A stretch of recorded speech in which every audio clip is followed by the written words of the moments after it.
Okay, we should be live.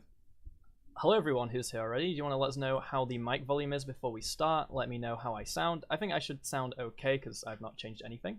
But do you want to say hello just to see how you sound? Hello. Do I sound okay? Say a little bit more. I think the delay is quite Uh, short, so okay. Yeah, this is a microphone check. We're trying to see if our levels are okay. I'm Andrew. See if that sounds. I think that's enough. I think there's apparently at least 18 people here to tell us how it is. Am I looking in the wrong place, or are we getting no chat activity?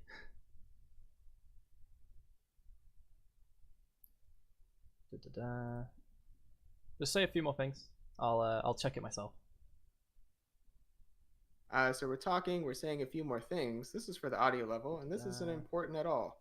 We're Just say just a few doing more this things. because we have to, I'll check it. not because we want to. Yep. I think people are saying it's good. All right, people have started chatting now to help us out. Okay, Okay. good. Yeah. All right, sounds good. There we go. We're sorted. Okay. Well, hello everyone. We're here at the weekly Game Dev Q&A live stream. This time with Andrew Connell, or VR with Andrew. Some of you may have seen his channel. The link to it is down below. Do you want to tell us a little bit about what you do? Yeah, sure. So obviously, I run the YouTube channel VR with Andrew. I'm Andrew, obviously, but I also work as a simulation engineer and a VR programmer, primarily working in Unity. I've worked in industry for about 5 years. I also have a background in fine art and digital media, but I primarily focus on teaching virtual reality. Nice. So that'll probably be the main topic of the live stream because, usually every guest we have on has their kind of niche, their thing, and I don't think we've had Mm-hmm. anyone about VR so far, or at least not specifically. I remember we had who did we have? We had Andrew from Mix and Jam. Is it Andrew? Wait, I'm getting his name completely wrong. Andreas. Andreas, that's it. It's close enough. Yeah, and he talked a little bit about VR because he did the Unity demo, like a bow and arrow demo. I think it came out in December Mm-hmm. ish, and or maybe Yeah, maybe yeah. November. And we talked about that briefly, but that's not his main focus. So yeah, I think what was the first thing you said about your role? Because it was like simulation something. Yeah, well, I it's interesting because when people usually ask me, or are you like meeting people like, oh, so what do you do for a living? I usually start out with like, it's hard to explain, Hmm. because I work several different jobs and like the title varies a little bit for each. Some sound a lot more official than other ones. Sometimes it's simulation engineer. Sometimes it's Unity VR programmer. Sometimes it's just like Unity developer or something like that. But as of right now, I currently wear all of those titles. I work technically I work a full time job, and then I currently work two small contract jobs that I'm wrapping up from last year. Which primarily all of my responsibility for all those projects are the same. We have a VR project that we need to make, and I get to be the person that ultimately makes it and puts everything together. Yeah. Okay. So what do you mean by the simulation? Like what part of the what does that So actually mean? Yeah. okay, yeah. So for simulation, it's a little bit more. It's There's a lot of different other names for it. It's usually like games with a purpose, games for learning, serious games. That's usually the sort of umbrella that it falls under. Where a current project I'm working on is that we need to teach people on ships how to identify threats essentially. So we have these sort of like learning objectives, and we kind of then take whatever learning objectives we need to achieve. We make some sort of design, we set up things for capturing data, and that's essentially what we ultimately end up creating. It's not necessarily so much as a game exactly. There are actually some game elements, and it is very much like a VR experience that you would normally see, but we're usually looking to have more of a not a aiming for fun, but aiming for more of like learning objectives. Yeah, it makes sense to me now. Like at first I was trying to figure out what it meant, but it means like projects, games, but more like projects that are actually or yeah, experiences that Yeah, simulate a thing for training, like you right. say. Um yeah, no, it makes sense now. I mean, obviously there's some popular simulation games like that people Yeah. play, but this sounds more on the Mm-hmm. educational side or training side. Like Yeah, it's more on the right now. It's I do more of like the training side. I used to do more kind of all over the place, even when it comes to I guess it's more difficult to sort of be like, oh, it's very difficult to kind of get the difference between like training and simulation from like when you think of Army or the Navy or something like that. There's a very clear image of that in your head. But I also work on other projects that were like, oh, teach people who have gone through cancer treatment that they need to like eat regularly and drink regularly. So there's still things that still fall under that umbrella, but may not be what you usually think of when it comes to like simulation and stuff. Yeah. One thing I've not mentioned, because I think it's usually just assumed, but people in chat, feel free to ask questions, but we can address those in the stream, because I'm now having to come up with questions that I wasn't prepared for. But to be honest, like, I do have quite a few. One of them, which is from my own experience a little bit developing in VR, is like, if you're doing VR as your like primary job all the time, how does testing VR work? Like, do you always sit there with VR headset on, or do you develop with it on, or all these questions I think No, people quite often have about VR. no, not really. It's usually I do this by accident, but I have days where I pretty much just write code the entire day, or I write like back end sort of just like supporting systems. And then I have days where it's like, okay, let's like combine all these things. And then that turns into like the day of sort of testing and putting everything together. There's usually not like every single day that I like have a headset on all day, because obviously um, that can be very, it takes a long time to sort of like get through that process of like, all right, there's a problem. All right, put the headset on, try it. Oh, it doesn't work. I usually try and do as much sort of planning and as much programming as I can beforehand before I actually need to test things in engine. The thing is with some simulations, rather than some like VR titles, that there is a lot of extra things that you need for accomplishing all of your sort of objectives, whether it's like capturing data, um, or some sort of parameters that need to be changed. Not everything is going to be a very game centric focused thing where a lot of people, when they set out to make a VR game, it's like, okay, I want to make a shooter, I want to make a sword game or something like that, where it's all very focused on your interactions. So you're anything you're adding, you're going to need to be testing there immediately. A lot of the things that I do work on, there are those days where I do have to test all the time, but there are days where it's just kind of like we're just writing basic Unity stuff, nothing too crazy that's you need to test in VR all the time. Yeah, when I got my first and only VR headset, which is the Oculus Rift? My mixing names together or making things up. I think the Oculus Rift. That's a real headset. I It's think been you years. did. I've not used it in I years. remember you did videos. You did videos like years ago, I think. I made maybe one or two, if that's what you mean by Yeah, videos. Yeah, maybe I made two. It's been just because I got it, and I thought, as well as just playing Beat Saber on it, I might as well make some videos, right? So I played more than just Beat Saber, but at the same time, I thought, okay, well, I do Unity, so let's see how you do it. And back at the time, at least from my experience, it was very challenging to get into it because there's not much content on it. Though, like, I think you had like a few videos, and then there's a few other people that had videos, but really not that many. It was pretty empty at the time when I got it. And then I remember my main struggle was finding out what to download to start developing with it, because I remember it was like, you're using this headset, so get this package.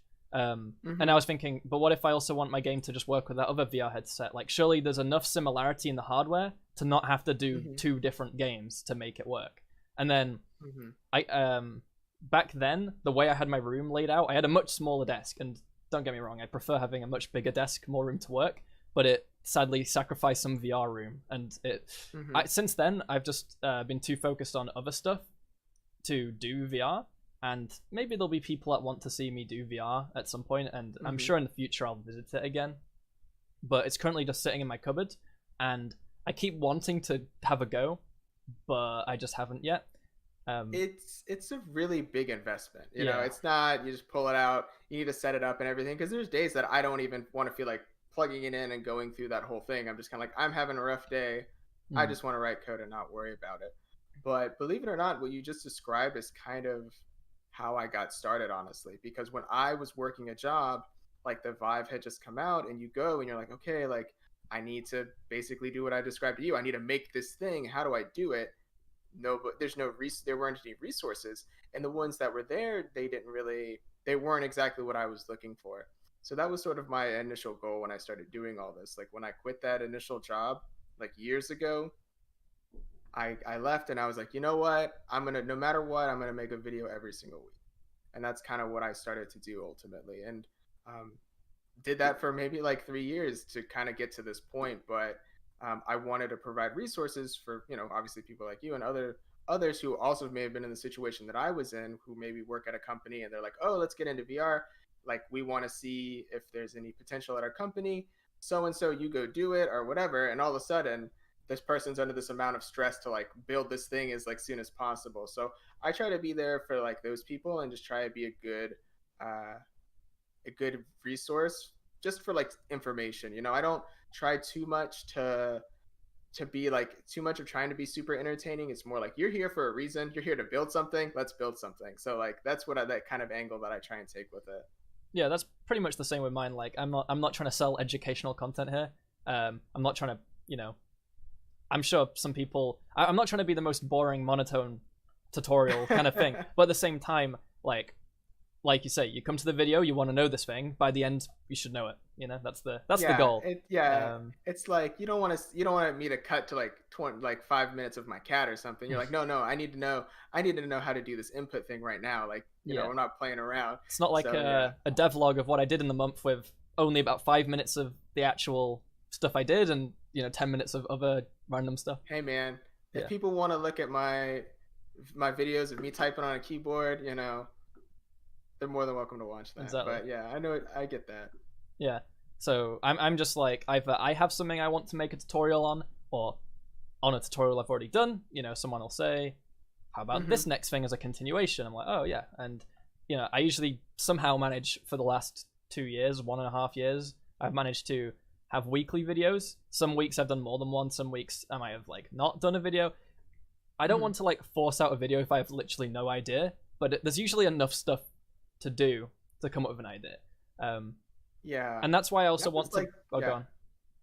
No, that was like me for a while, which was like doing weekly videos and then sometimes doing like 2 a week. But as of right now, I've sort of pulled back a little bit because there's only so many videos you can do on like basic VR stuff. There needs to be a point where I also want to make things that like I find interesting, to also like, okay, there's also people who are probably at an intermediate level that are struggling to find things to like, things to help them, which I think is the toughest sort of market of people to sort of like appeal to, because they have some programming experience. They could do a lot of the problem solving themselves, but it really helps to sometimes just have an example of someone who's just like, oh, like, hey, I haven't, I want to see how they made this. And then they just use that as sort of a guide to sort of build their own, because obviously we all program things in different ways. Like, I imagine someone watches my videos and like, oh, that's pretty good, but that's not how I want to build it. And so they take what I've given them and they basically turn it into their own, which is also kind of like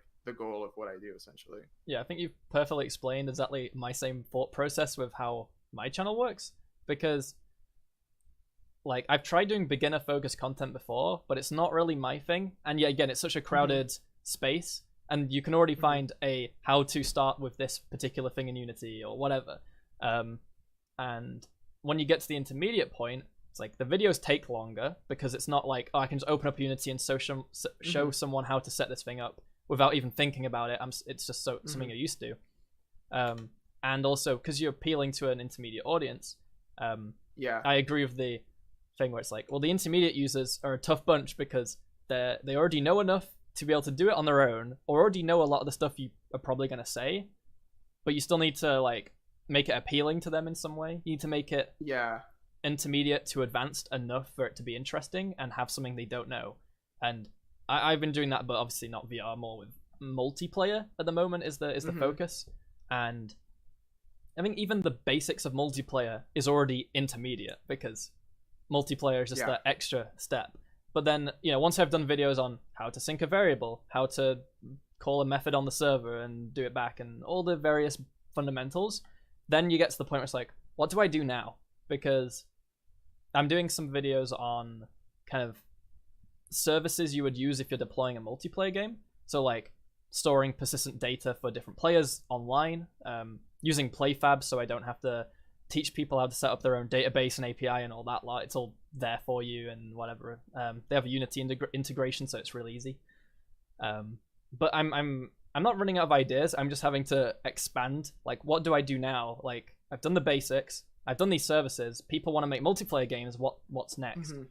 And I don't know if you've ever tried doing series type content on the channel, but like I tend to find series don't work very well.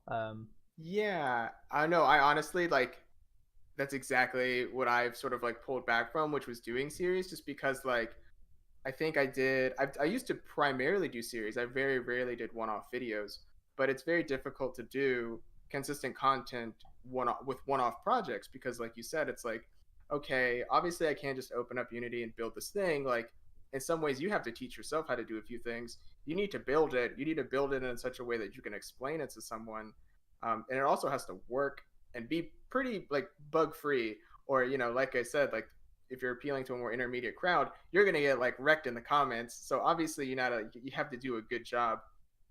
So it takes a lot longer to say, okay, I want to make a video, or somebody says, oh, can you make a project about like VR locomotion or something like that, or like, can you do an updated video on this? Like sometimes it takes like 10, 20, 30 hours to build that project before you can even get into like the actual video portion or like the telling portion.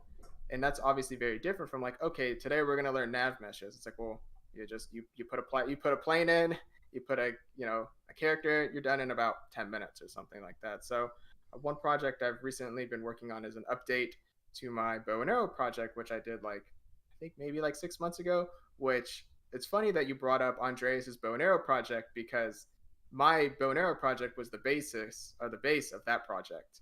So he was like, hey, I'm going to use your bow and arrow project for this Unity prototype video. Is that cool? And I was like, yeah, sure. You can do whatever you want to it. So it was nice to see someone that essentially did what I wanted, which is they took my project, they expanded on it, and they added all the functionality they wanted. They added all of like the cool effects and the particles and all that stuff to sort of make it their own. But for the underlying code, like that was all originally something that I had written. So that's usually a good example of like what I want people to do with my projects. Yeah, it makes you feel good when people either say they've learned something from you or they've taken it and made something better. Well, not better. Like because most of the time with tutorials, you're not building a finished product. You're just building, teaching how to do this particular thing. Because like for example, the course that I did with GameDev TV, we're building a multiplayer game, but we're not shipping it, making it so you have tons of different units. It's like an RTS, like whatever, StarCraft, something like that. And it's not deploying it with dedicated servers, spinning up server instances when players connect for matchmaking, all this accounts and stuff. Because one thing, back then when I was making that, I wasn't too familiar with all those online service related things. I was like, I knew how to make multiplayer games in Unity and connect your friends, not connecting strangers online with a hosted service. That's what I'm kind of learning at the moment now on my own, and then making that into tutorials, because plenty of people are asking like, great, you've taught me how to make this game, how do I actually make people play it? Like how do I connect people? Oh no, my router port forwarding, oh I'm a university, I can't mess with my router settings, I need like a relay or something else to host it for me. There's all these questions people get, and that's the more advanced stuff that I'm trying to make content for. But another thing is like, you only really see how to make a game properly when making a game itself, rather than making tutorials. Because I don't know if I worded that well, but the Unity open projects that they're doing, the like philosophy behind that is, we can make tutorials in the channel, but you're not going to learn the really advanced the intermediate to advanced stuff unless you're actually making a full game. And this, you have a team working on different parts. You're using GitHub with a team. You're using project planning software. The game's going from scratch to completion to deployment onto Steam. That's what they've said they're going to try doing when it's ready. And you get to see the full thing. It's not in the form of a tutorial, but like a project you can get your hands on and look through as if you were working on the team at an actual studio, which most indie developers or hobbyists aren't. So they get to see what that would be like to some extent. And like I'm thinking, to do more advanced multiplayer, maybe I should actually just make fun games that I want to make and make that into content somehow. Like I don't know, I'm still questioning about all that, but yeah, that's kind of where I am, honestly. It's funny, like we're almost in like the sort of the exact same place with all this. Yeah, because like you have to eventually get your hands dirty, right?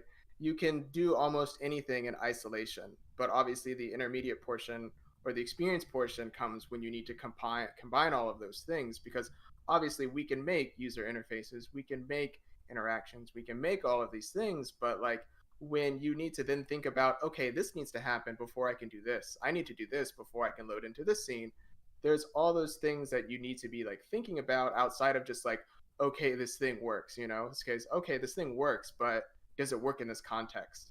Because there have been a lot of instances where I've worked on projects where we have like the entire project built, and then someone's like making something off to the side, and they're like, okay, this thing works, can you implement it into the project? And we're like, no, this won't work, because either the hardware we're using is really strange, or you know, maybe they didn't understand the full context of like what the project needed. But there's a lot of sort of actual pain that you go through when you need to actually combine things, obviously, outside of just, you know, making those like small little tutorial bits. And that's why I do think the open project is a really good sort of initiative that they were taking. And I really wanted to, if I had the time, I would probably contribute to it. I think you have. Have you done that? I've done 2 minor contributions. I was the first public contribution. That's Yes, something exactly. I barely That's what I contributed. thought. I barely contributed anything, but I'm happy to have the badge of like I did the first contribution. You're the first, yeah. It was because like, you know, well, it's public knowledge now, but they told us about it beforehand. And Chiro, who I've actually had on the live stream, I think we talked about it on the live stream anyway already.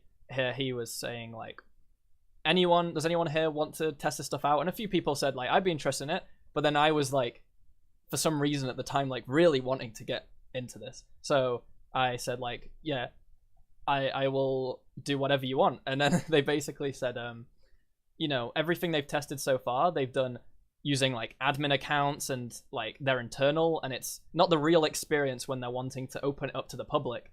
And then I'm basically a member of the public as far as they're concerned. So I made an account, they gave me access, we sorted all that stuff out, and I looked through the project trying to find something to contribute on, and I found a bug or like just a feature that wasn't working right. And I just said like, hey, can I use this? And then I like submitted a bug report, went through that process, and then I said, okay, I'll take that ticket, I can fix it. So then I fixed it, and then I did the whole process on my own. And then funnily enough, like when I did the pull request for them to accept the change, like the first time you do it, you have to sign something like about you know, your contribution, blah blah blah. I don't know, you have to sign like saying you're handing this over to Unity, right? They technically own the rights of the code you've written. And I'm like, sure, it's like a bug line and like a bug fix and a couple of lines of code, like whatever. And then I submitted it, but then it didn't get accepted immediately because this thing I had to sign wasn't yet made. So it was like a week or 2 later, and eventually he's like, by the way, I think I can accept it now. And it got accepted, and then, yep, that was the first contribution. And then I made a tutorial out of it, showing people how to contribute, and that's actually on the like forums and on the document of how to contribute. So that's there. The main reason I haven't done it since isn't because I don't want to, it's because I've just been so distracted by other things. I keep seeing Unity posting an update devlog on the channel, and then I keep thinking, wait, it's been like another month and I haven't contributed since. Like, I'm like, oh, it's another month again, look at all this stuff they've done. But it's like I've been busy on the channel, course stuff, like mentoring consultants, like all the other stuff that I'm juggling. And it's like, yeah, it's low down on the priority list because it's not work, but at the same time it is something that I do want to do. At least I keep telling myself I want to, but it's kind of effort to get back into it because so much has changed since last time. Like having to figure out the project structure now, like what's where, what needs doing. You know, I need to like spend a lot of time catching back up with the project. I think it'll have been easier if I was up to date with it along the way and kept going with it. But right now, I think it's probably a bit harder to join in again. I don't know. Yeah, for sure. I don't know, how long has it been going on for? Like 4 months or something like that? I can't remember. I cannot remember. Or like 6 months. But yeah, no, I imagine like I've seen a few of the videos, and when they were describing it, I was like, man, this is like a legit like put together project. They're really, you know, I think the idea of like, oh, we'll post it to Steam is like a nice idea, but from the way that they're structuring it and everything, looks like it's a real feasible thing. So like when I was looking at that, I was like, that's pretty crazy. And I imagine it's not just like, oh, I can open it up and figure it out in like an afternoon or something like that. Yeah, Which is kind of like how I've been with like Unity's like VR stuff as an example, since they are like they're updating it like every month or two, and I'm able to sort of see like okay, like they made these updates, and I actually know like how that's going to change some things rather than starting from like day one and being like, oh, like what is all of this? How do you do any of these other things? It's much easier to sort of where I'm at, like once I've sort of like learned as much as I can learn, being able to stay on top of all those changes rather than trying to like build up from ground zero once the entire skyscraper's been built. yeah. I just checked. It was the end of September, start of October when it came out. So it's been quite a while. It's been about 4 months ish. Okay, that was a good. Okay, that was a good guess. What was your guess? I was checking while like, you were guessing. I think I said 4 to 6 months. I think. Okay, said, or like 3 to 6. that's Okay. that's yeah, that's pretty accurate. That's acceptable. Honestly, it feels like it was longer ago for me. Like it does. That's the thing. Yeah. Is I don't know. Usually time flies, but no, it feels like it was longer ago, but it's actually more recent. I mean, we're actually no, yeah, it's been more like 5 months now, probably, which is still good for your guess. That's right in the middle. But oh yeah, it falls within the range. yeah. Oh, speaking of Chiro, he's here. Like, what are the chances? I mean, he's in chat anyway. Oh, I don't have the chat open. You don't have the chat open. Well, he said hi. No. Oh, he said hey all. Hello. But welcome, Chiro. We're just talking about the open project stuff because how did we get onto this? We were talking about. I brought it up when we were discussing intermediate content and like how to tackle it and the differences between the video tutorials, the open projects way of doing it, and like just our plans for how to, deliver that kind of content in a way that is useful to people who already know a lot of stuff but need to know more or need, not to be flooded with the how to set up a nav mesh tutorials and stuff like that. But also our struggle is then getting those tutorials out there when people searching for stuff get flooded by all the beginner stuff. It's not hard for an intermediate person. No, so it is hard for an intermediate person to find the content they need tutorial wise because I have that struggle myself when I'm trying to learn something else that I'm not that advanced in. But I'm not looking for beginner stuff like stuff I look up probably the most is stuff to do with animation, stuff to do with shaders. I know the basics of both those things, but trying to find the more advanced tutorials, they're either not there or they're buried beneath all the beginner stuff, or it's just hard to find useful. That's how shaders have been for me for like the longest time. Like I'm still kind of stuck at this like I know enough to do things, but I don't know enough to just be like I can look at something and be like, oh, I know how that works, and just like write something out. I could be like, oh, I kind of like know the bits and pieces of that, and I can like haphazardly like throw something together. But it is difficult to sort of find the content that gets you from these are the things I follow along with. It gets to a point of what's the word of like more usable knowledge, I guess you could say it is. Yeah, because most intermediate users in a programming sense don't need you to sit there and code everything. But at the same time, they just want, I think you mentioned it earlier, they want to watch it to the point where they know where you've solved their problem and they can take that away and apply it in their own way. They might see the way you've done it and be like, that's not the way I need it, but yeah, that's like, it's helped me realize what I need to do in my project. It's not the kind of thing where a beginner's following along, pressing the same button as you, typing the same code as you, getting the same end result as you. You need to be more like a resource than like a walkthrough of how to do it. Yeah. And I actually stopped. That's part of like what I stopped doing, which is I stopped making series because people don't need me to sit there and like type everything out. Like the first video I think I did this year, I can't remember when I started doing it more consistently, but just being like, I do a basic walkthrough of the project and I do a little interactive bit where it's like, we'll write this one script out that kind of combines everything, but I don't type it out. I just sort of like essentially copy and paste each line, explain why each of them is important. So what was going to be like at least 45 minutes of like actual video, if I did like a 3-part series where they're all about 15 minutes, turns into like one 10 to 15 minute video, which obviously saves them time, but also saves me time because I don't have to go and record all that, edit all of it. I could just make the project, figure out what I think is important, and figure out what I think they'll most benefit from, and then kind of go from there and just be able to record one video. So it actually like works both ways. And ever since I've been doing that, people have been seeming to like that style a lot more than just the normal traditional videos. Yeah, I've been like thinking about different ways to do videos and different types of videos, because for quite a while now it's been more code along intermediate type videos, and people are liking them. But at the same time, you see devlog videos, and I'm not looking to do, like we were saying earlier about devlog, where it's only a few minutes of your project and a lot of entertainment, fun, happy little things. That I like watching them, to be honest, sometimes. But oh yeah, it's funny you say that. Yeah. It's because I just released one yesterday. Yeah, I saw someone in chat mention that. But yeah. I see with those videos, people might show code, but they'll just have like they'll just be scrolling down the code so fast you can't read it. The intention there isn't for you to read the code. It's just to show like I did some coding. And I know like the audience I have, they like the coding part. They don't want me to skip that out.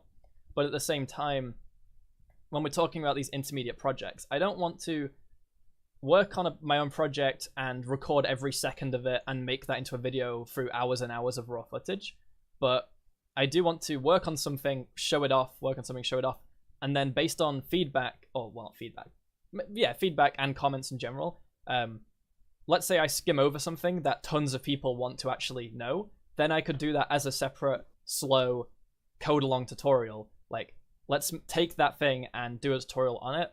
I don't know what that could be, but just something I might implement in the game. Like, if I was working on a game that had abilities and I just skim over like, blah, blah, yeah, this is the cooldown system, whatever. And then people like, teach us how to do the cooldown stuff. And then maybe I could extract that into its own separate tutorial. So I have still the normal tutorials, but then more like, hey, here's what I worked on in this cool looking project. And, people, that can be inspiring for people. Because my videos, I wouldn't say they're inspiring. They're like capsules running around in a scene, how to do this thing. It's very informational and informative. Yeah, that's how mine are too, yeah. And obviously, I could use nicer looking assets, but that wouldn't really change anything. I feel like to make it more exciting, it would need to be like an actual game. Like a game.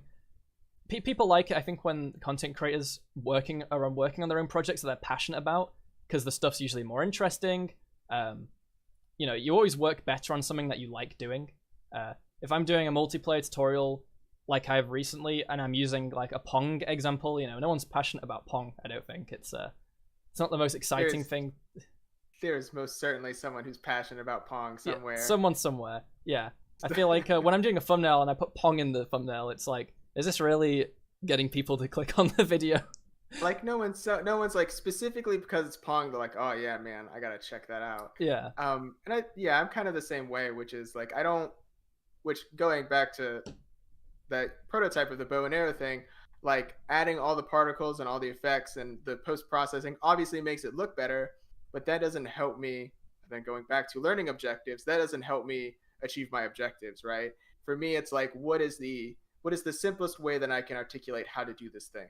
And that usually doesn't involve all of like the extra stuff. If there's an example for like, how do we get information from this input or this controller and how do we apply it to this other thing, maybe that's a point where I will do something a bit more visual. But other than that, it's like, if it doesn't serve the sort of initial idea of how to do something, I usually don't include it in the video.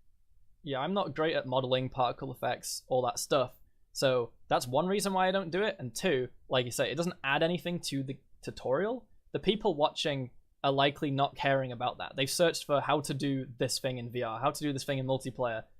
And then if I'm spending 5 minutes setting up a particle system, they're just going to skip it. Like it's it's not really adding anything. Now, if your tutorial is more about how to make this awesome looking thing, where the focus is particle effects, is shaders, is all that stuff, then of course that's what you're going to cover. People will watch your video for a reason, and the more you cover other things in that one video, I think the less likely people are to stick around and watch it.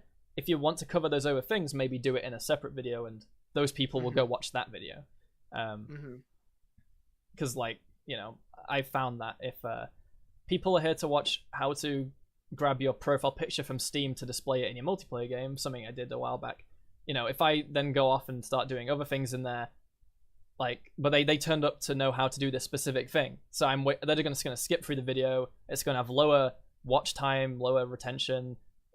People are going to say we don't care about that thing you covered. You said the intermediate people are a bit more ruthless with the comments. Yeah. Sometimes it's the way you approach a certain thing, the way you did it. Also, just I did a tutorial once and someone said no one needs this or something. They said it's too advanced for beginners, and then intermediate users don't need it because they're intermediate. And I'm thinking well, clearly the other people watching it find it useful. I'm sorry you don't, but yeah. No, I know. I get that. Yeah. It's hard to make everyone happy. But go on. Yeah, no, I say that because there have been times where I've posted something, or a video, and there's only so much you can add. There's only so many features you can have before you need to tailor it back a little bit, or you need to be okay, I can't add this because then I need to add this. There needs to be a cutoff of what features you can have in it.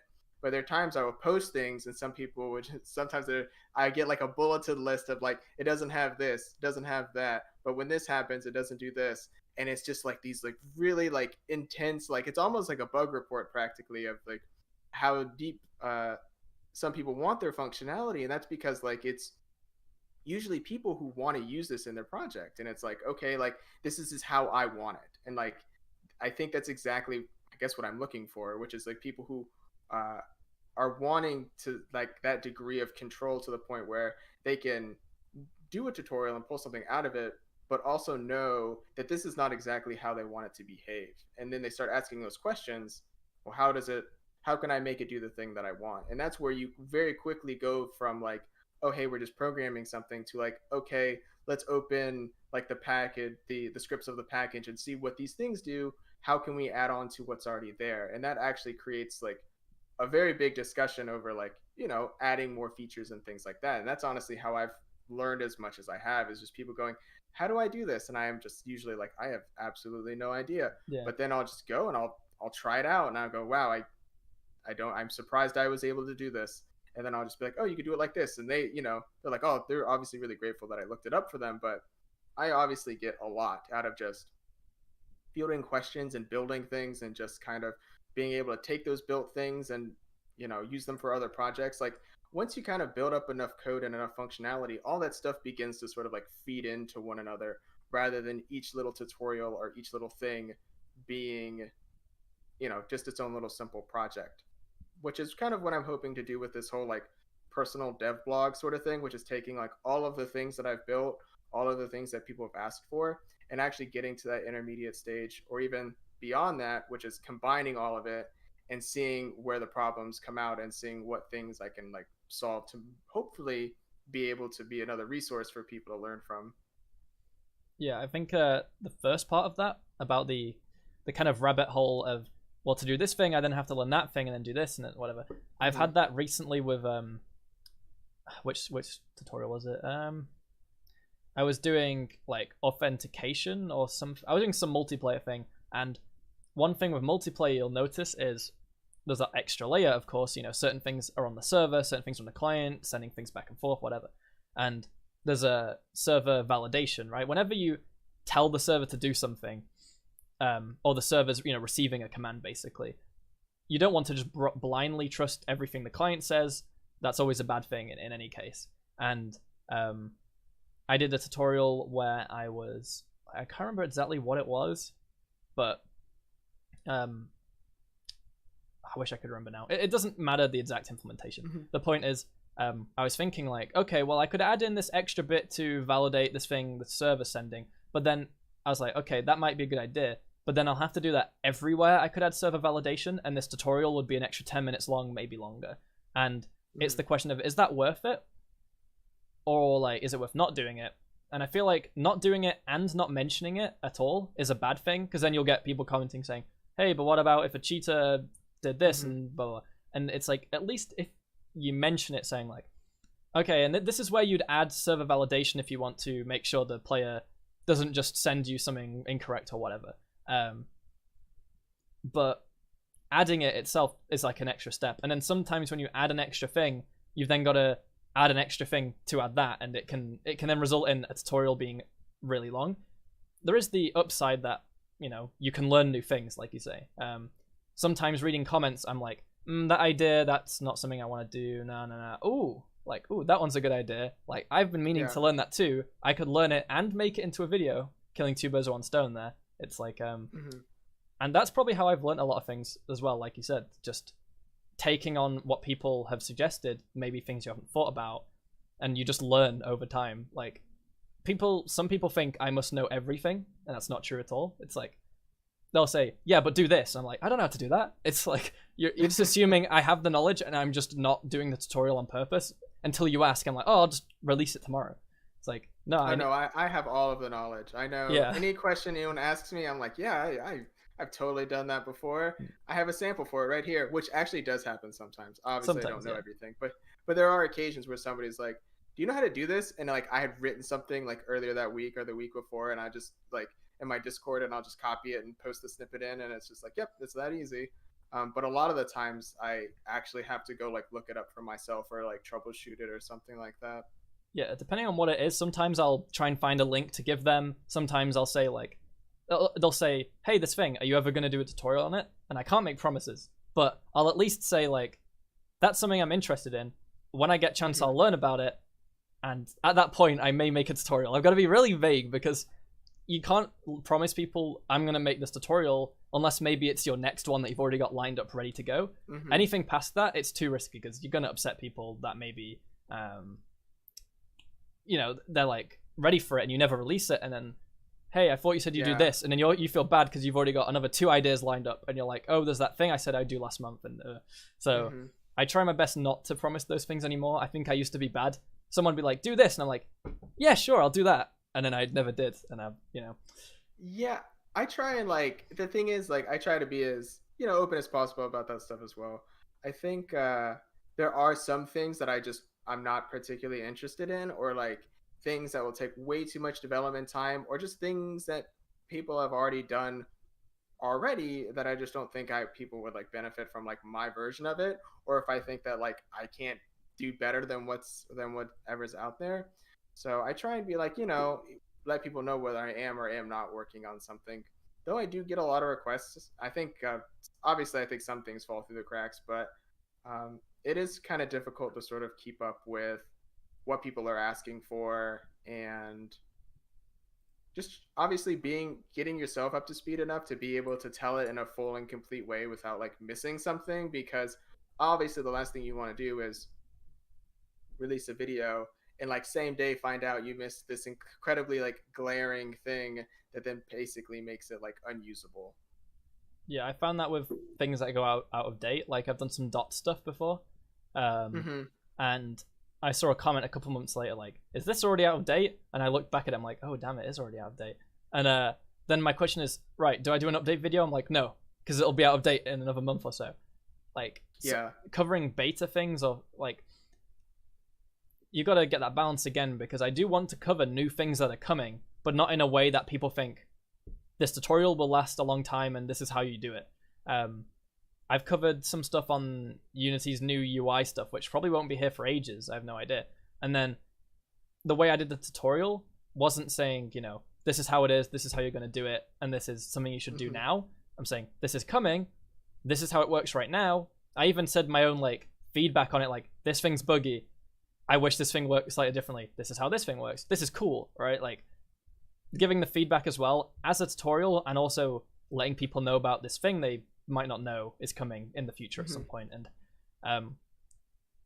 yeah, you said about like, you might do a video and then you missed something and you're like, you know, it's a bad feeling. And I always think that as well. Like, when I release a video, I'm like, all right, the video's up, it's done, people can see it now. And I'm thinking like, oh, someone's going to comment in 5 minutes pointing out something in the video that I missed really obviously, and I'm going to have to take it down and re-upload it and redo it or whatever. And if it's like a slight editing glitch, you know, there's the YouTube editor. It's like not the best thing in the world, but it can fix, you know, I've had it before where like I did 2 takes of something and didn't cut out the second take. So you hear me like say something and then I like cough or something, and then I start again or something, and someone's like, "Hey, you said this twice," and I'm like, "Oh, damn it!" But like, it's fine. Just cut it out. Done.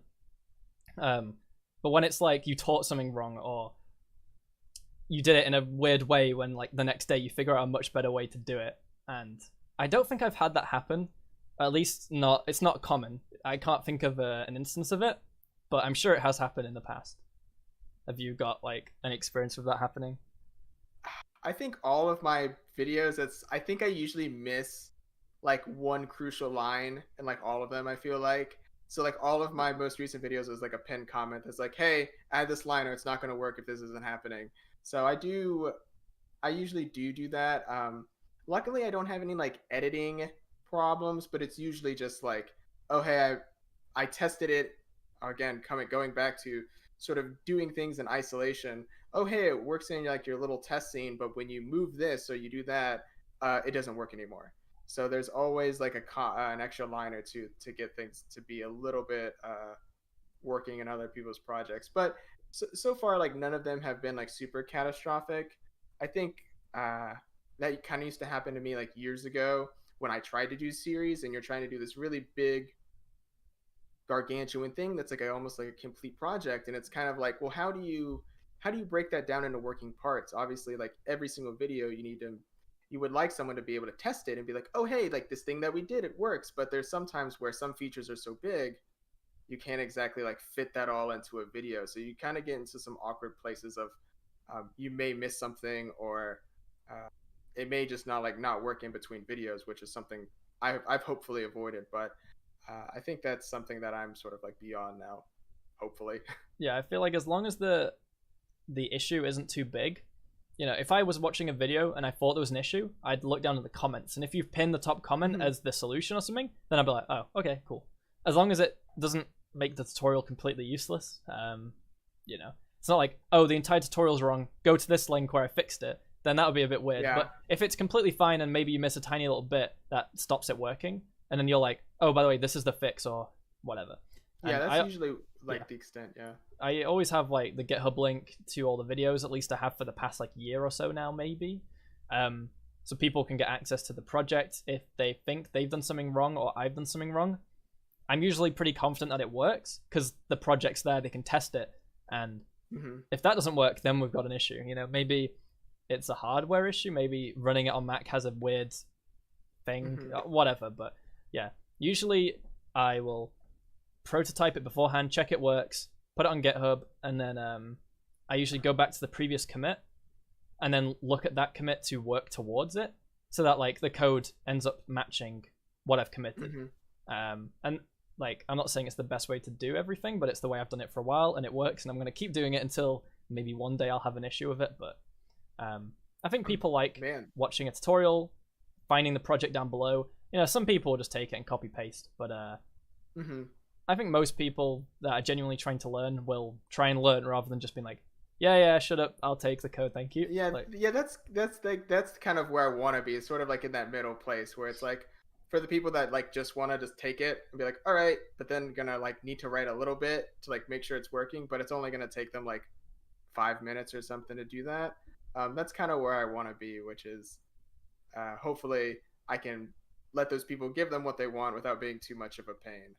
But if people do want to like the whole project, it's like, okay, well, I have that on Patreon, so it's like, okay, you could just get it there. But I think that's more of like a, hey, do you want to help me out, rather than like, that's like the answer key. It's more just like, I try to make it as painless as possible for people to just take the functionality I've written, get something out of it, and then use it for themselves. Yeah. I think we should start looking at some questions now. I think we've got a few. So someone asked quite early on in the stream, so I'm hoping they're still here, but they asked, what advice do you have? Because I won't have any advice here. So what advice do you have for starting VR developers? Specifically VR? Yep, maybe VR. Yep. I think not jumping into VR first and foremost, depending upon like what your skill level is in game development. I do get a lot of people where it's like they try and learn Unity and VR at the same time. A lot of VR tutorials, especially mine, are going to assume you have some basic level. So I would usually say go on Unity Learn, learn your Unity basics before looking into VR. And then once you get to that stage, there's usually that question of like, okay, what kind of hardware do you have? Do you want to use an existing interaction package? I usually recommend Unity's XR toolkit. It's what I've been using for like over a year now for all of my videos because I think it's the most user friendly. Um, but there's obviously a lot of different options out there, and I have a video talking about that. So in my beginner series, I talk about like, oh, what does Oculus provide? What does Steam VR provide? What does Unity provide? As well as some other third-party ones like VRTK and things like that. I do in that video talk about how getting into VR can be very overwhelming, and kind of starting at like the most basic level of like, okay, you know what Unity is, let's get you into VR now without trying to make you aware of what's out there without it being like, oh, you should do this, or you should use this or that. Just try to get, this is the most basic thing, let's just do this for now. If you feel like you are ready at this point, maybe you can venture off on your own to go into these other functionality packages. Yeah, that's what I was thinking, because I asked Andre on the live stream when I had with him about, like, when I used to do it, this XR package, I don't think it existed back years ago.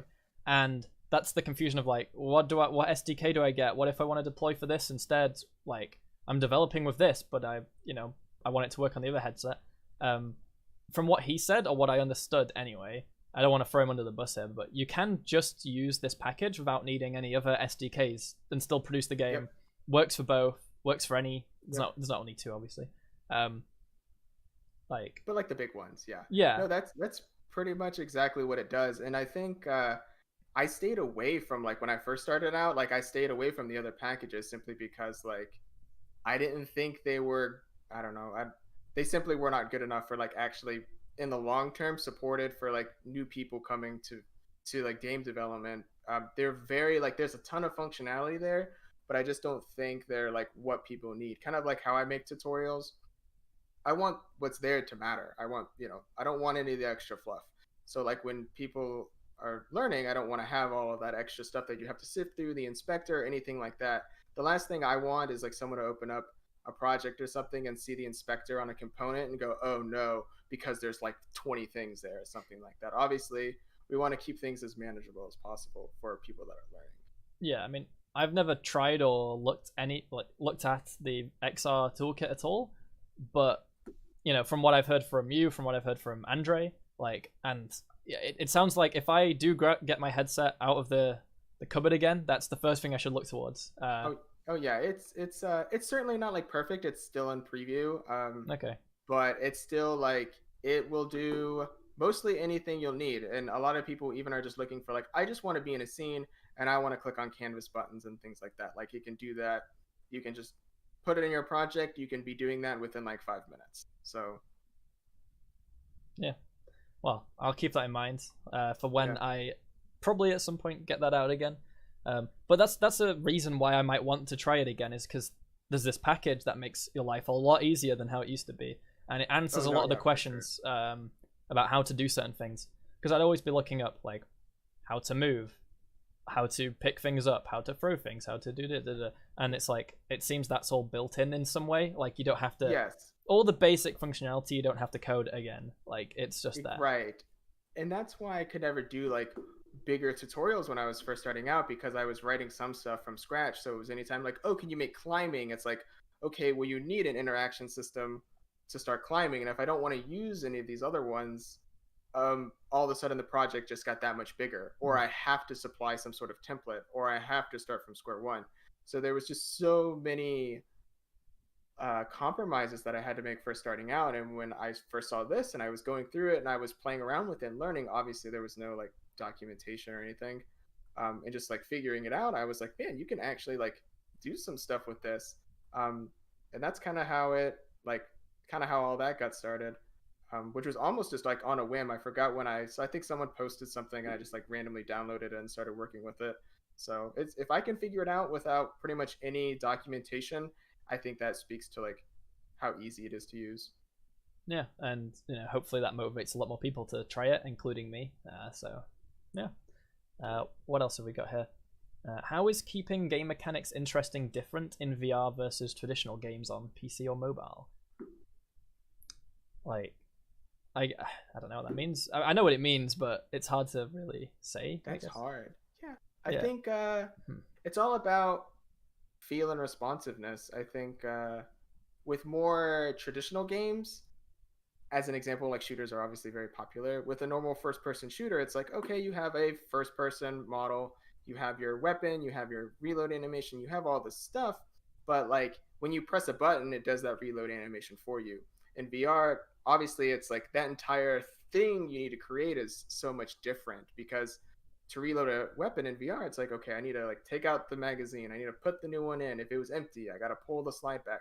There's so many extra steps of interaction that you need to do to make not only that work, but once you can kind of get that working, it's already pretty interesting. It's not too reliant on like how flashy something is, whether it's like when you shoot, is like the muzzle flash cool, is it this whatever. We like, sometimes just like simply shooting at a target is like just fun. You don't need to worry too much about like the recoil pattern or anything like that. Like when you get into that, obviously that like makes it so much more better, but I think you're just putting a lot more time and effort into the process of actually doing something rather than making it feel like it is from like a visual standpoint. I think that if that makes any sense. Yeah, it's like in VR, I imagine, correct me if I'm wrong, but you spend less time animating and more time making the ability for the player to do the animation. Like exactly, yes. Like you say, it's not about can the developers make a flashy reload animation that looks really realistic and sounds good. Well, I guess the sound's a bit different, but like, I think VR is more about immersion. Like, of course, you're meant to be immersed when playing games in general, but in a different way. Like, you're never really tricking yourself that you're in the game when you're looking at a monitor, but when you're in VR, it can very quickly be, wait a minute, like I forgot I was in like real life, but I'm in a VR simulation now. Like, with the reloading, it would be so off-putting, I imagine, if you had like a gun with a pre-made reload animation that just happens on its own while you're holding the gun. Like, it just starts happening without you doing anything. That'd be really weird. But then that's a great idea though. Oh, you're gonna try it? That would be hilarious if you just like hit a button and another arm came up and like reloaded it for you. Not even, well, maybe an arm, that'd be weird. I was thinking just like the parts of the gun just move like on their own, just to reload. Yeah, that would be really weird and probably not particularly like fun or interesting. But it's like it's super cool to be able to do that when you're in like different moments, because there are moments where like you're in combat and you're like looking over your shoulder, you're looking behind a piece of cover, and you do it so often that you just get to the point where when you first started this game, like you couldn't do it without like having to like think about it. It's like, okay, press the button, pull the thing out. But like any other game, you build up the muscle memory, and before you know it, you're like, you eject the magazine, you take another one out, slot it in, reload it before you even like think about it, and you're shooting again within like less than a second, where before there's one zombie walking at you and you've like dropped a magazine on the floor and you're fumbling around. So there's still a lot of like gameplay mastery to be had. I think there's just a lot of different design considerations between like traditional games and VR games, which is what I really like. I just like making things do things. So when I'm working in VR, it's like there's so many questions of like, well, how is the player going to do this? Do we want to have it on a button? Do they do it manually? All those kinds of like decisions and sort of creating some sort of flow is why like I find it so interesting. Yeah, and that's why I'm just thinking, if and when I get back into VR, I don't at the moment have like an idea in mind. I don't want it to be like, oh, I'm just doing it for the sake of it.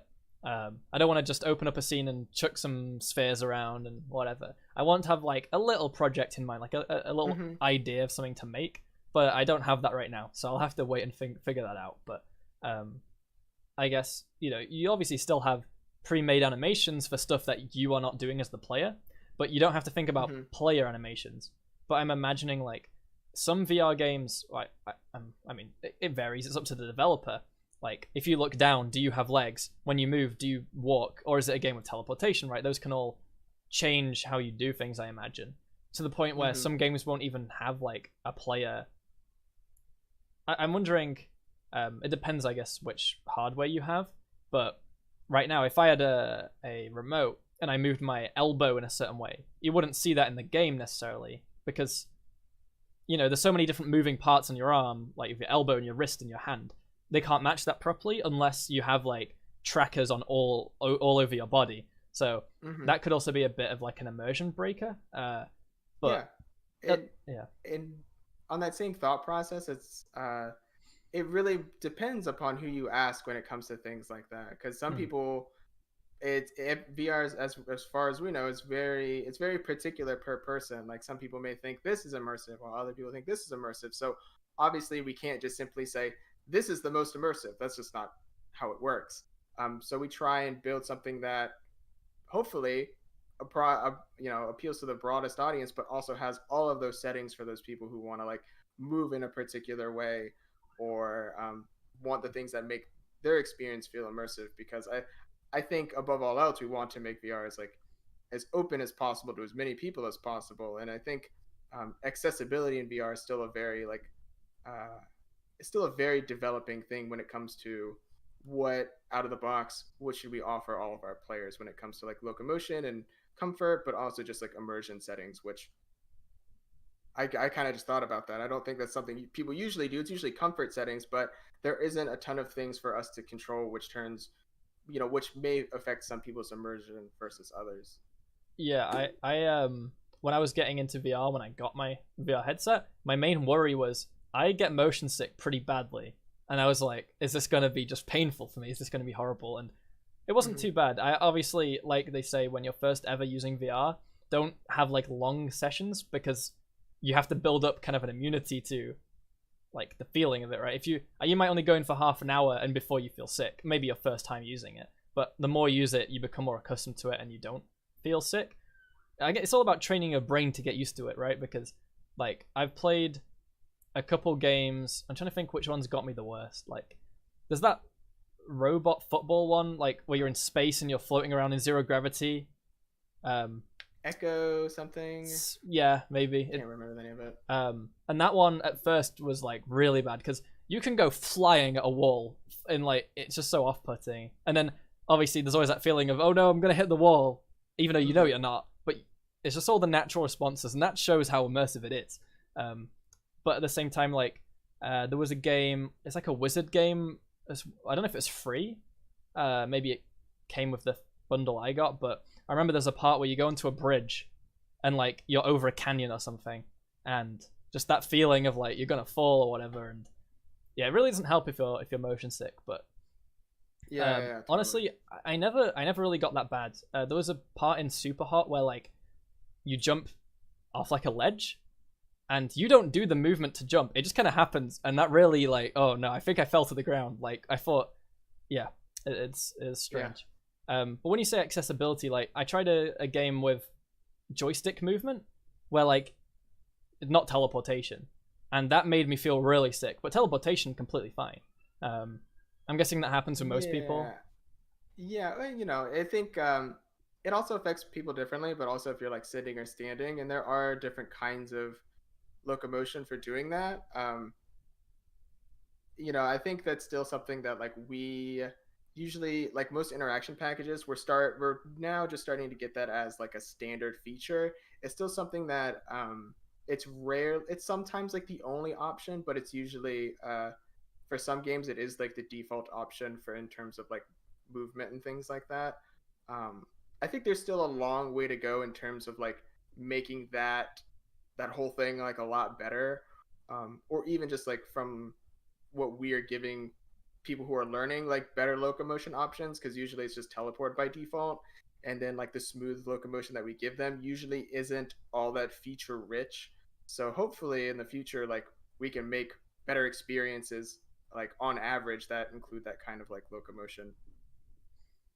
Yeah, I mean, that's the thing. VR it's been out for a while now, of course, but it's still relatively new in the grand scheme of things. And, if I'm thinking of just normal PC games, the main things that keep coming out is just better graphics, better graphics, better graphics. Mm-hmm. There's not much innovation there, like with how the games are played, really. But if you think about VR, I just keep seeing these things pop up with all these new types of hardware for input and, how it makes you... I mean, there's like the glove where it restricts like your fingers if you're holding an object so that it feels like you're actually clenching onto something rather than just going through it. And, it sounds a little bit creepy or a bit weird that like it can have this much control over you, but at the same time, if you do at some point want to play VR with the full immersive experience, you're going to have to try something like that. And yeah, I mean, there's this channel, is it like VR Oasis or something? I think it's something Oasis. Like, yeah. They get all like the new hardware and like I remember when I got mine, it doesn't have finger tracking, but it has like, I think the Oculus Rift has somewhat finger tracking, because I remember like it knows whether your thumb's down on the remote or whether it's like up. That's just obviously by checking, like I think it has obviously a touch sensor on the remote somewhere. But it doesn't know where your finger is. It just knows it's either down or not down. Whereas I think, is it the new Valve thing I've seen that's like a big cover over your wrist, not over your wrist, sorry, over your knuckles, kind of. Yeah, it's kind of like over like the outer thing of your hand. Yeah, and that knows exactly like where your fingers are to give you that, you know, extra immersion, I guess. Yeah, it does a pretty good job of sort of like approximating like where each of your fingers are. It's as one of the, I think it's maybe the only controller. There's probably another one out there, but as of right now, it's the most like consumer friendly one that does that. So people who do have that headset, obviously, when every time I release a video on hands or something like that, or a new piece of like Unity gets updated or something like that, like, oh, does it have the index finger tracking? And I'm usually like, no, sorry. So it's usually those kind of things that we're still waiting. Maybe it'll get added in the future, but yeah, I feel like oh well, I guess it's a question to you. Like, as VR becomes more and more mainstream and more people have it and are playing VR games, will it become more normal to have extra pieces of hardware? Because right now it's like headset, hands. It's like, what about legs? What about chest? What about everything? Like, to get the full experience. Yeah. I don't know. That's a good question. I'm not sure yet. I don't have an answer for that, because we do have like other technology for doing that, but it's like, it's obviously a bit more, it's beyond like enthusiast level. It's usually, you know, more enterprise or like level where it's, you know, they have like the expendable income to buy trackers for feet and all that stuff. I don't know if there's like a like clear path for like where tracking will go next, because I think we're still trying to figure out, okay, we have headset and we have controllers like easily tracked without needing all of that extra stuff. I think we're still trying to like kind of figure out what's the best way of doing what we have with this stuff. Yeah. I mean, in my opinion, or just from like thinking about it, what we have now with head and hands is like, head, obviously you can look around, you've got your headphones, you can hear, so you can see, look, you know, you've got those senses. You've got your hands, so you've kind of got touch to some extent.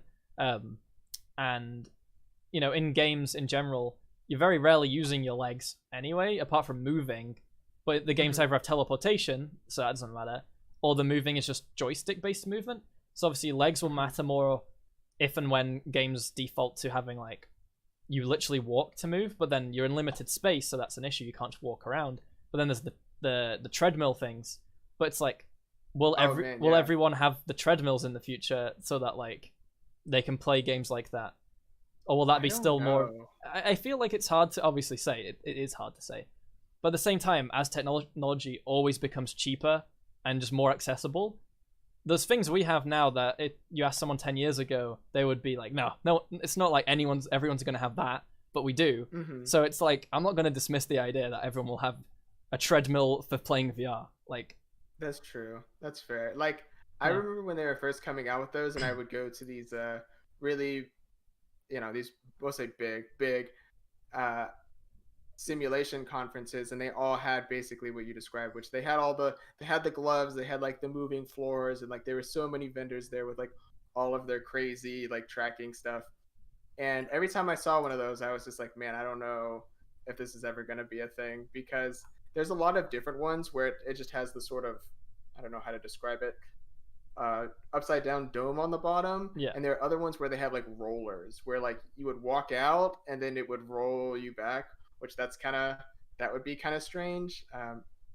But they're obviously used in a very like, they're used in really big like simulation spaces and things like that. I usually like being able to just walk around and do stuff, which now a lot more projects are kind of just doing that, because since the Quest just has, you know, built-in positional tracking, all you need is a really big room and then you could just run around and do whatever you want. Obviously, that is obviously a space constraint for almost all of us. Yeah. But I would love to eventually just have like a gigantic space where you don't have to worry about your other locomotions and stuff. You can just like walk around and be like, oh, I want to go over there, and you walk to the other side of the room and be able to do something. Yeah, it just becomes an issue when your game's like an open world adventure, and then you're not you as the person playing the game. You don't have an open world to just walk around in to do it. Yeah. So I feel like that will always be a limitation, and there'll just have to be interesting ways of dealing with it. And the main way right now being joystick move, teleport, treadmill thing. And I think the treadmill thing is the closest we've got at the moment, because you can walk like as you would be walking normally, but you're not moving, so you're not hitting your walls or anything. It's just a case of it. Probably I've seen people use it, so I can almost imagine how it feels. You're wearing like a belt to keep you held on. It probably feels uncomfortable. So how is that going to become more normal? Same with headsets. They're quite heavy. At least the one I have was quite heavy. You notice it. It makes you sweat a little bit, right? Like it's like stuck to your face, and it's relatively heavy to have on your head. You're not used to having things like that on your head. So as time goes on, they'll get lighter. Eventually, you won't notice you're wearing a headset pretty much. The immersion of the game will hopefully be more so than like, the headset distracting you. And I don't know. We'll just have to see how it goes. We can't really say for sure. Yeah, I've actually been waiting for headsets to get a little bit lighter. They have been over the years, but like hopefully it gets to a point where you're not like, if you're not in a really cool space, you're not going to sweat a little bit, and you're pretty much just like moving around like you normally would, and you're not thinking about this thing that you have on your head. It would also be nice that after you're not playing for an hour, you don't have like a ring around your face, which anytime I would use that and I would walk out of my room, people would just be like, what's with the thing? Do you have like goggles on or something? And I was just like, oh, I had my headset on, which I have to then explain pretty much every time that happens. So yeah, I mean, eventually, it will just be easy to just, I want to do some VR, in, out, whatever. That's the goal anyway. And to give it enough time, enough money, research, technology, like I'm sure it will. I'm pretty optimistic about that kind of thing, because it's what people want, and when people want something, like people will figure out how to do it. It's gonna happen eventually. Yeah, I'm sure. And I think that's partially why the Quest was so successful, is because like it's just a dedicated machine that you can just turn on, you put it on, and you can like play within like a minute. Even if you had to like calibrate a space, it takes like, you just draw a space around you, and you're done. Rather than like the Vive was like, okay, put these sensors up in your room, drill them in the walls if you have to, open it on your computer, and hopefully it works the first time, and then you have to go through that whole like troubleshooting process to like hopefully get it to work. But I think just like the easeability, or just the ability to like get started in playing, is just, it's going to be like the key factor for most people. Yeah, and that's something we'll look back on in a few years' time, and we'll be like, we'll be telling ourselves whether we were right or wrong. But I guess you can never really say that you're wrong when you say something will happen, because you've got infinite time to have it happen in. Oh yeah. I'm not saying it'll happen in my lifetime, but then again, like the technology's rate of technology is getting better at like an exponential rate. It's like if you think what we had a few years ago and how much that had advanced from the few years before that, and like the rate of things advancing is just so much faster and faster, that I wouldn't be surprised if we had that in like 5 years' time. Like a lot happens in 5 years with technology, like a lot. So it's just think about Unity 5 years ago. I wasn't using Unity 5 years ago. I was using it maybe 3 years ago. So man, you should have seen it. We didn't have Canvas. It was awful. Like people were like, that was the best. I know it wasn't. Like whenever you wanted to make UI, it was like a nightmare. Like it was when Unity like started introducing like PBR and everything, because up until that point it just had like your like very basic shaders and things like that. Like from where that was to where it is today, and like the breadth of functionality it has, it's like crazy. And I don't really think about where you really don't sit there and you think about, okay, well this is what it was 5 years ago. But if you like opened a really old project, you would just be like, oh my gosh, like this is what people used to use. It's just pretty crazy just to have like node-based editors and just a whole breadth of like extra functionality for making not only just making things look good, but making them run a lot quicker as well. Yeah, if I think I started in like 2017 maybe on Unity, and Hmm. the only thing I can think of that we have now that we didn't have then that I was actually like annoyed at the time was there was no nested prefabs. I think that's Oh probably yeah, yeah. the biggest thing since I started. Obviously, tons of things have been added and upgraded since, but none of them have like made such a big difference to how you make projects. I think than that, because I would make something and then have bugs or like something wouldn't work, and I'd be googling like, why doesn't this work? And someone's just like, the solution is nested prefabs, and by the way, they don't exist. And Unity have said they'll do it, and they've not done it. And eventually, I was like, da da da, saw a YouTube video pop up about nested prefabs is coming. I was like, wait, what? Like really, really? And then Hmm. I'm like, wow, it exists now, and I'm gonna use that forever. Like, well, obviously it's. I can't remember the exact issues I had at the time with it, but just the fact you couldn't have a prefab inside of another one, it felt so weird that like you couldn't do it. It was like, why? Yeah. Like, is this actually like a technical limitation? Like, nah, surely not. It just sounds so necessary. And I'm like, how did people Yeah. release games with Unity or before this without that? Like it, I don't know how they did it. Weird workarounds, spending loads of extra time doing things a Uh-huh. different way. It's like, yeah, Yeah, I remember like for a lot of things, if I needed multiple of something like childhood or something prefabs, I would have a thing that would like instantiate all of them to sort of avoid having nested prefabs. And I think it just sort of like that was just a thing that you accepted and you kind of just worked your way around that. You know what I mean? Where it's like, okay, like this is a prefab, this can't be a prefab, and hopefully it was enough to make it work you just because deal with it. uh, yeah, Mm. you just kind of you do the best you can because even now like when things don't work you have to figure out workarounds or you need to find that obscure forum post where somebody was like all I did was this and it's just like something very simple and all of a sudden it works and you're like oh of Yeah. course why didn't I think of that. Yep, that's just how it is. And then, yeah, again, there'll be something now that we don't think's that annoying or weird, but then in a few years' time, we'll look back like, wait, we used to do that this way? Like, Yeah, okay, you're like how did I live yeah, forever without this thing. that's just an eternal struggle or an eternal thing that keeps happening. So, yeah, just expect it will happen, and laugh when we look back like, oh, we used to do it that way. We were so silly, Hmm. or Unity was so bad, or whatever Yeah, at the time. before you know it, you're sounding like a seasoned veteran who Yeah, has things to complain about. You're like, well, back in my day, we yeah. had to do things this way. That's the thing. I speak to people like you who've used it longer than me and about how it used to be. And I'm like, I'm nearly at the point where I've used it for enough years to say those same kind of things. I can say it about nested prefabs, not about much else. I mean, there wasn't shader graph. What else were like the things I was missing that we have now and take for granted? I don't know. I don't know if I there are think that many things. Dark mode for free? I don't know. Like, dark mode for free. Yeah, there's something. No, for me, it was honestly, it was Canvas. Like Canvas, like because I do so much UI stuff. Surprisingly, like um, I've made like pretty much like only UI things in Unity. So it was just like when Canvas came out and it was just like, oh, you can like anchor all of these things and it'll stretch to like the different aspect ratios and it'll do all that.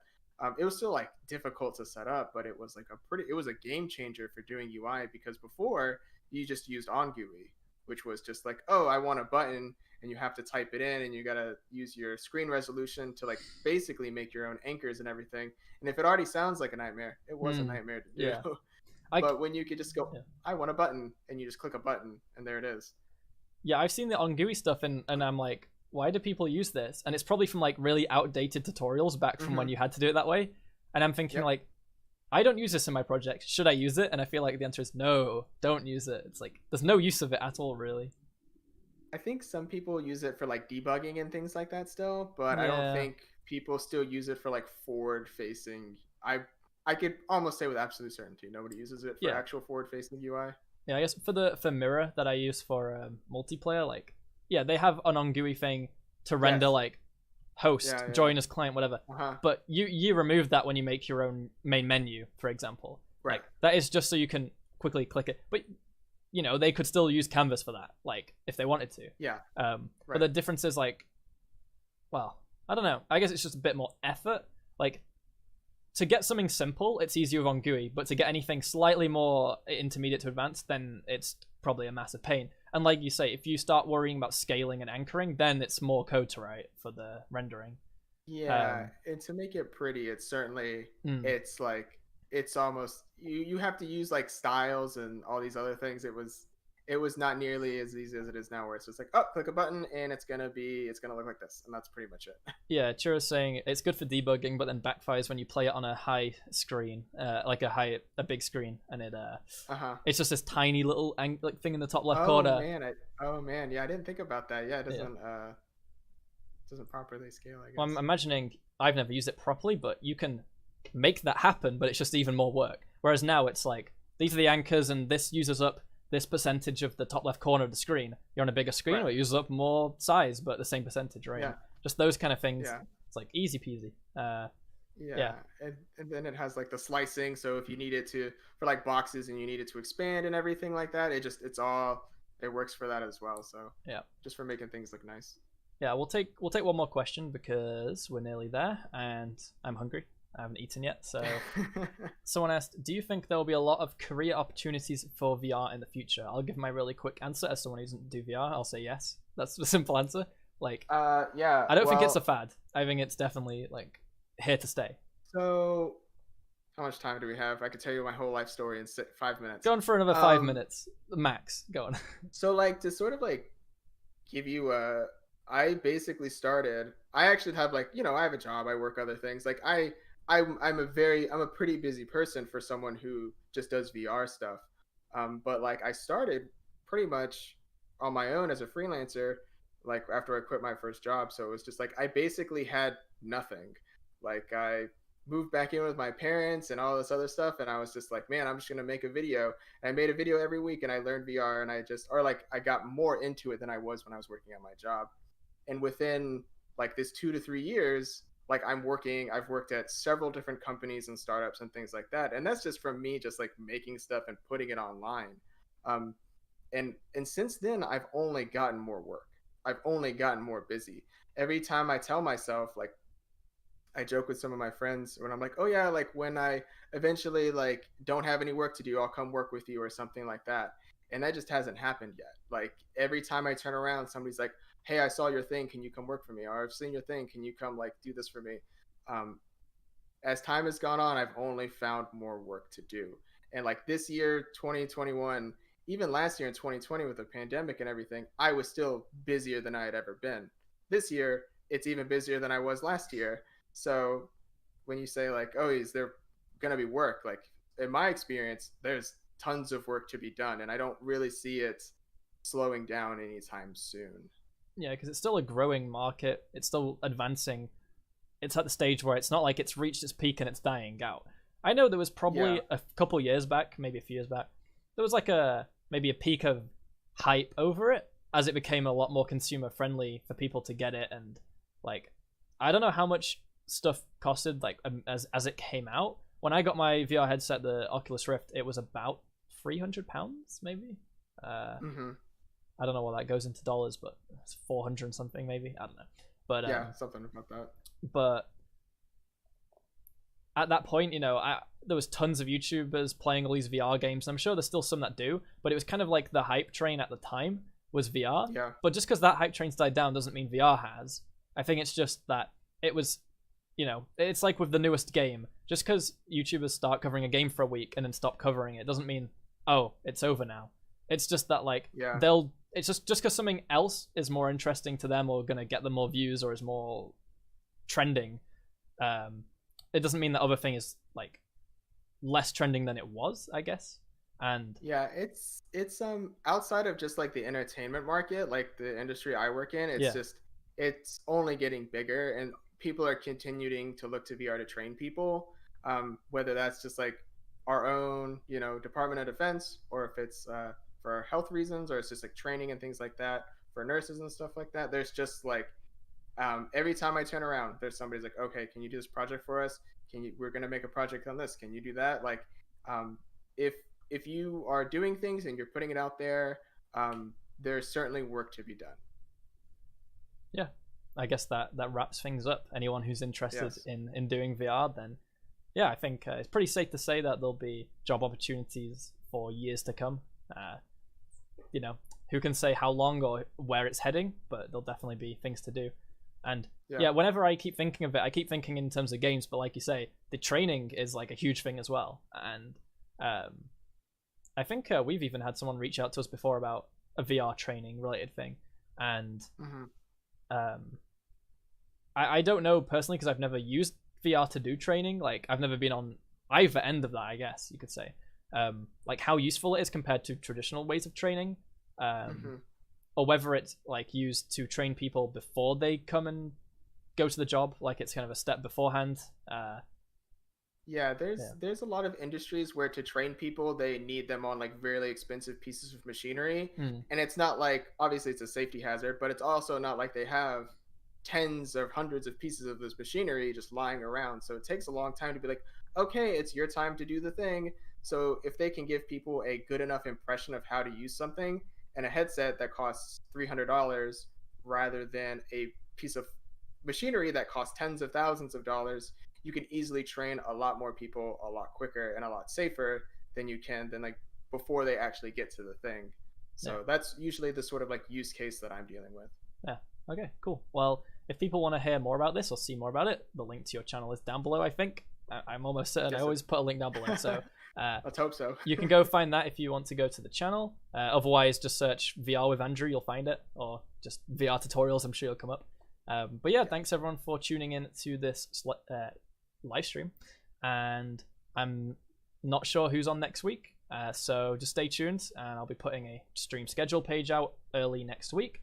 And yeah, we'll try and stick to Thursdays, so just check back next Thursday or sooner, and yeah, we'll have another Q&A stream with someone else. So thanks to Andrew for being on the stream today.